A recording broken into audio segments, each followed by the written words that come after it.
But then I read the mission statement of Samaritan's Purse, and there's just one line in it that sealed the deal for us, and that was the line that said, we're non-denominational, we provide assistance, and it lists a number of things, and then there's a sentence or part of a sentence that says, for the purpose of sharing the love of Jesus Christ.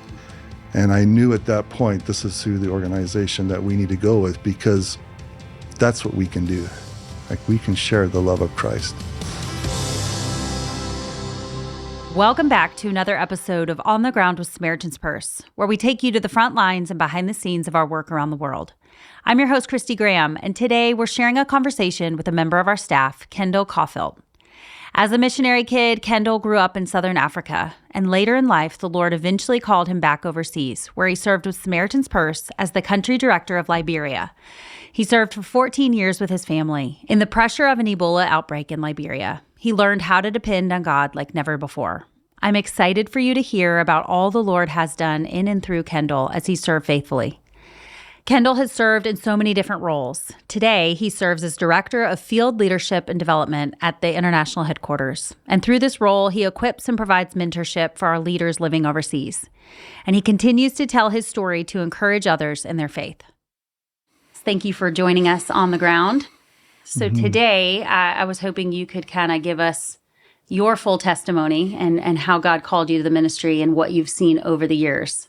Sure. So to start, I know you grew up on the mission field, but maybe tell me, where you're from originally and then where you grew up and what it was like growing up overseas. Yeah. Thank you for having me back on the podcast. I was thinking this morning, I'm coming up to 20 years since I was deployed to Liberia. But where it all kind of started, my parents were missionaries in Southern Africa. My kind of classic missionary story, my dad was a church planter, Bible school teacher, and my mom was a nurse. I was born in Africa, grew up in Africa, and spent a lot of time in the country of Zimbabwe, where I watched my parents fulfill their calling. And I was blessed to go to Rift Valley Academy where for some schooling. I'm so thankful for my upbringing. I remember when I got married to Bev, she had not been overseas at that point, and I knew I needed to take her to show her this is where I grew up, because that's really what shaped me in those formative years. And so I remember her saying to me when we went and visited and came back, she said, well, now I know why you walk slowly, and so it was just important, because that's who I am, is where I grew up. And what was interesting, though, is that when I graduated from high school, I didn't feel called to go back. Even though I'd watched my parents, God used them in just incredible ways. At that point, it just wasn't I didn't feel that I should go back. And I think there were some reasons for that. And they were, I think, in my immaturity of my faith, I just was not sure if this was worth the effort that was being put in. I just saw the struggles. I saw kind of the big issues, poverty, corruption, tribalism, conflict. And I just thought, I think I just want to go back to North America, and because I'm not sure I can make any difference in this, and maybe it's not worth the effort that we're making, others are making. I left Africa in 1988 when I graduated from high school and had no intention of ever coming back. But it wasn't because it wasn't a good experience or I didn't see God use my parents. I really did. And I saw just incredible things, and legacies that continue on today through their ministry as missionaries. But I think it was just more my immaturity in terms of really, should we be investing time and effort like we are? I'm glad that you talked about that because, as in people listening, we did talk to your wife, Bev, recently. We kind of heard her story and the way the Lord called her. And part of that was with you. And so I was hoping you'd be willing to talk about that because I loved how she said she felt called to serve Yes. first. So you met in Canada in college, and you were coaches and athletes and very involved in ministry. But the Lord started stirring her heart to serve overseas Yeah. before you.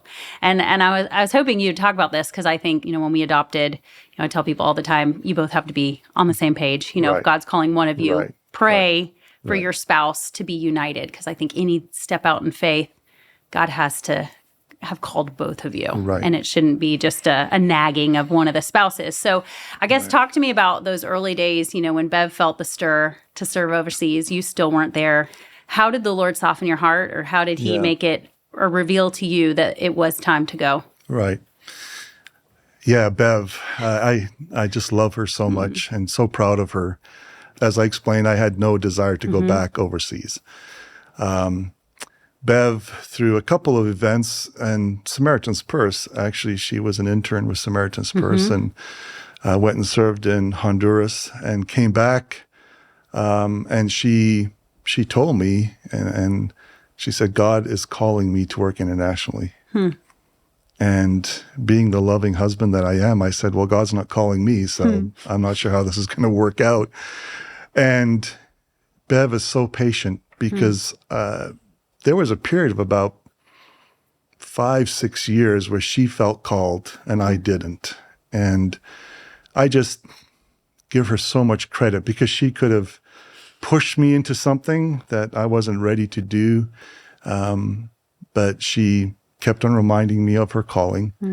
And I just said to her, I said, well, when God needs to call me. And so we had this tension.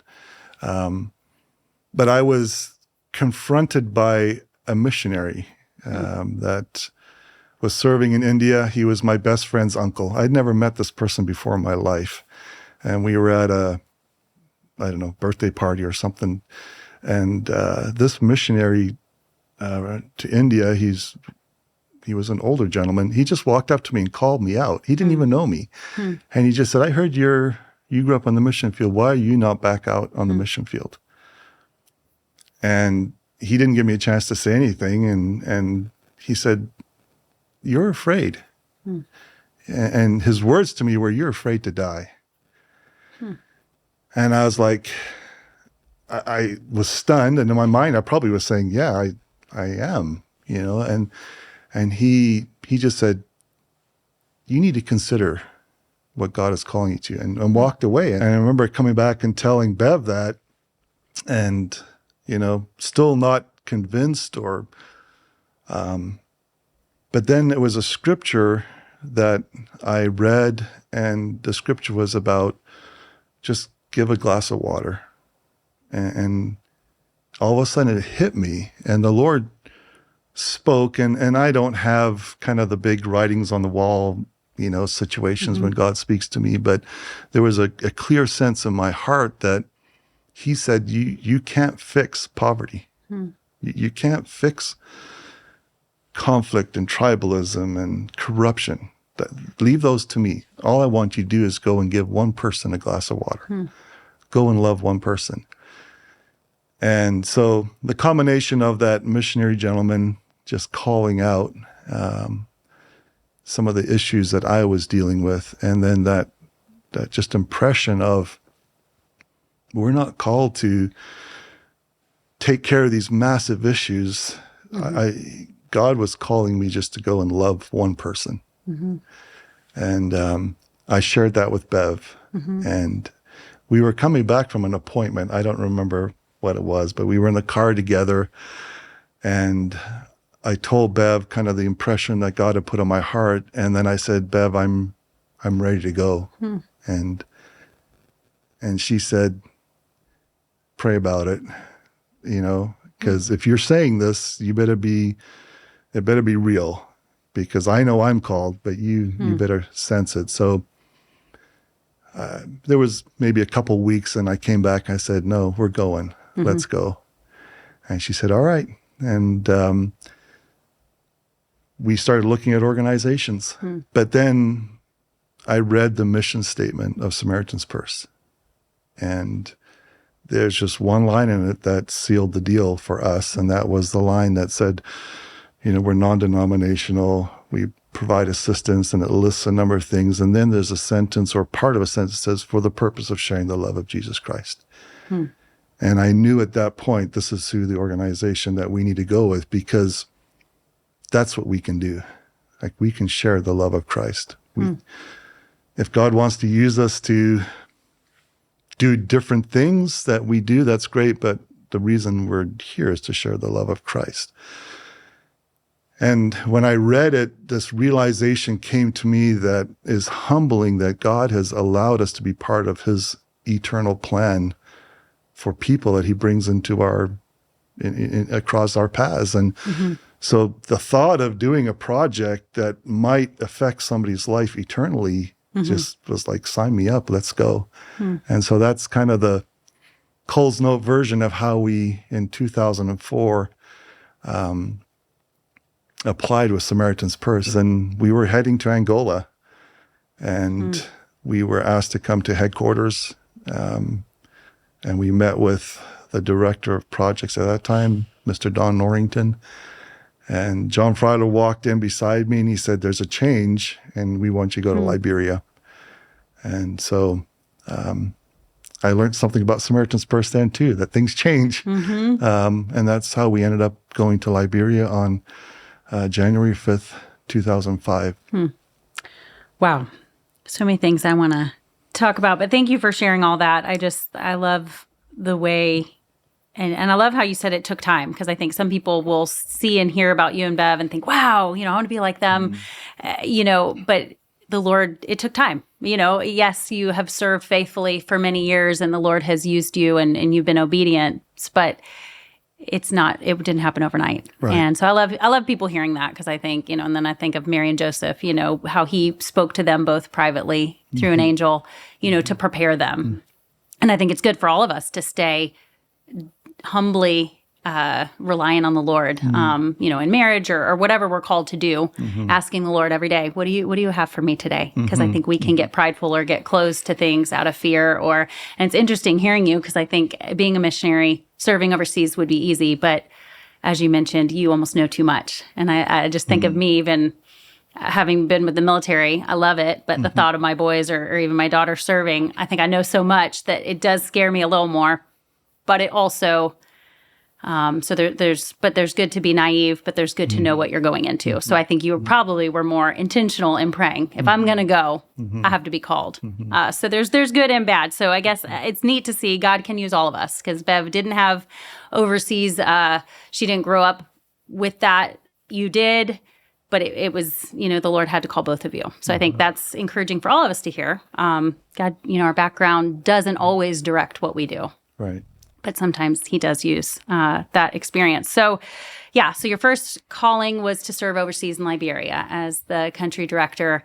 It was a very new office, very small staff. So you essentially, it was a building country office. So talk to me about going there, what it was like, and just those early days. Right. So I'll incriminate myself a little bit here, because on the plane going over, Bev was teaching me what it meant to serve or lead in a humanitarian aspect. So that wasn't my background. I hadn't studied it in school. And I remember she was quizzing me on acronyms on the plane going to Brussels. And so she would say to me, Kendall, what does WFP stand for? And I was like, I have no idea. Kendall, it's a World Food Program.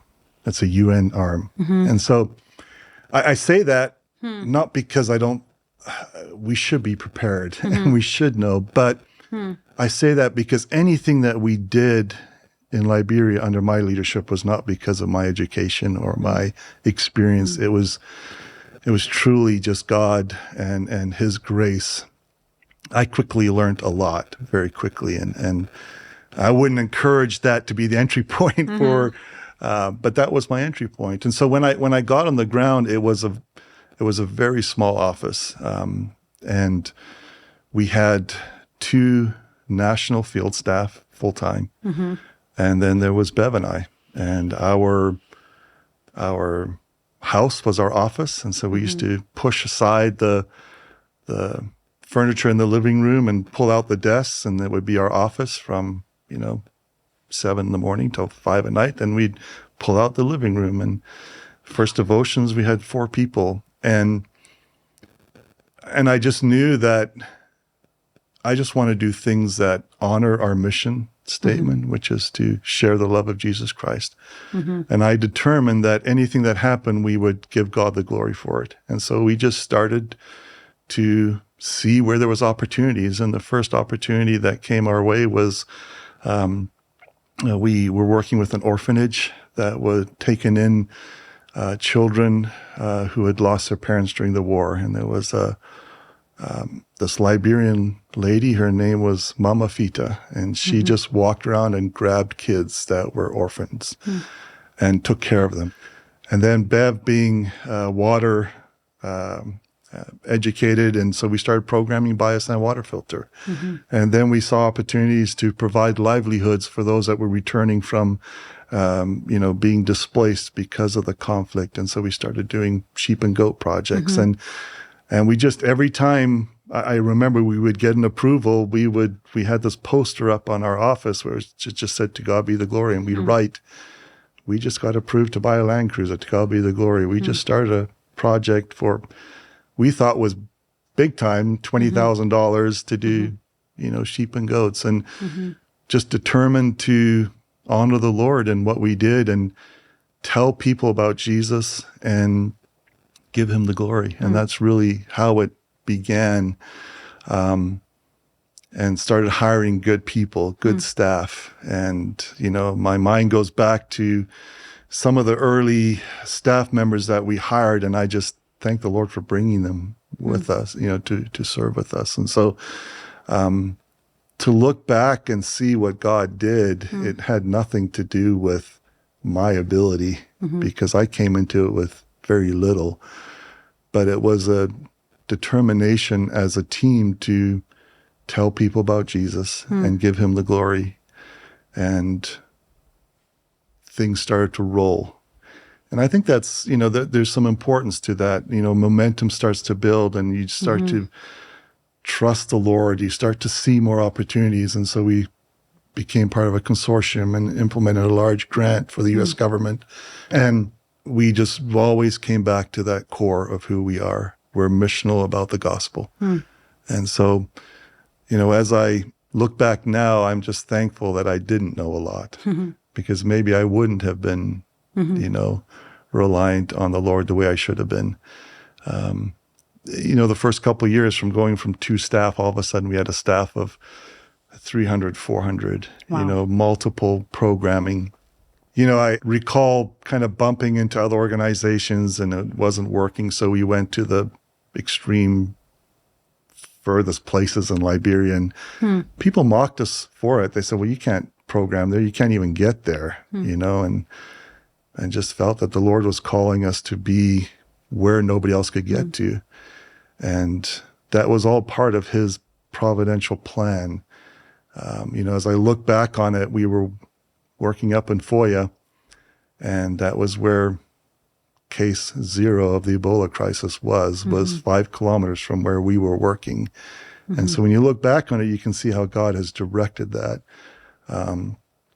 So even to this day, I give God all the glory. And I'm thankful for the team that I worked with, and I'm so thankful for my wife, who kept me going in the right direction in many times. You're such a powerful team. You are still. For people who may hear, what's a country office, can you maybe explain, because I think so many people hear of our responses maybe to COVID or earthquakes or, disasters, our disaster assistance response teams that goes reactively. But in my opinion, country offices are more proactive. We go for a purpose. So many country offices that they get established, and, we're going to stay as long as we're needed. We're still in Liberia, but sometimes they do close if we're not needed anymore. So maybe talk about country offices and why did we go into Liberia? Generally, I think the way it happens is there's a disaster, and we respond as an organization to the disaster. Those responses, if God leads leadership, can result in a country office being established. And so those country offices then exist to continue on the mission that we have as an organization. So in Liberia, the conflict was a civil crisis. And so there was a civil crisis over a 20-year period that had really resulted in a completely failed state in Liberia. And so Samaritan's Purse responded to it. Some of the first programs were disarming child soldiers, providing food, and then it moved into, as the displaced persons were coming back, providing some assistance. And so the office was established. And then I think in many cases, the needs continue. And so Liberia office still exists, but the conflict is, close to 25 years ago. But there's opportunities for us to continue to serve with the church in Liberia. There's still many physical needs. There's ongoing needs in terms of just different disasters happen, some of them within the country. So I think as long as there's a need physically, as long as there's a need spiritually, and I think as long as there's opportunity to be missional, the office will remain open and operating. We currently have, I think, 17 field offices. And so that number grows and shrinks depending on the circumstances. And so leadership spends a lot of time praying over offices and making decisions in terms of do we continue, do we not continue? And so at this point, the Liberia office is still operating. I think of Bahamas. That's another place where I was able to be part of. There was Hurricane Dorian. That's what brought Samaritan's Purse. We responded. We worked with the church. We built up the capacity of the church to respond to future hurricanes if it was to happen in Bahamas. And after 18 months, we had done that job. And it was time for us to leave, and we left. And so it just depends on the context in terms of how the offices operate. So. Thank you. I know that's a side note, but I just thought people listening might be curious. And now let's come back to Ebola. So like you said, you had come after the, responding primarily to the civil crisis and, allowing people to, as they were trying to heal and rebuild. And I know the wounds are ongoing. I mean, people are still have the scars from that. So your programming was growing as the needs grew, but then Ebola hit, and you did not foresee that. So I think that's what God does. Sometimes He allows us, as you mentioned, to get in somewhere ahead of time, build rapport. You have the local church, move into remote areas that you may not have chosen, but He led you there, and then Ebola hit. So maybe tell me, what year was that? How long had you been there, and what was that like going through that unknown, terrifying disease? I know you're eager to hear the rest of the conversation as we dive into the Ebola outbreak, but today we're out of time. I want to encourage you to go to SamaritansPurse.org/listen to hear part 2 of this conversation. You can also find our podcast, On the Ground with Samaritan's Purse, on Apple, Spotify, or YouTube. Not only did we talk about the Ebola outbreak in Liberia, but also how God is continuing to grow His faith. Part 2 is actually my favorite part of the episode, as he talks about how God is continually walking with him. I know you'll be encouraged. Thanks so much for listening. I hope you have a great week.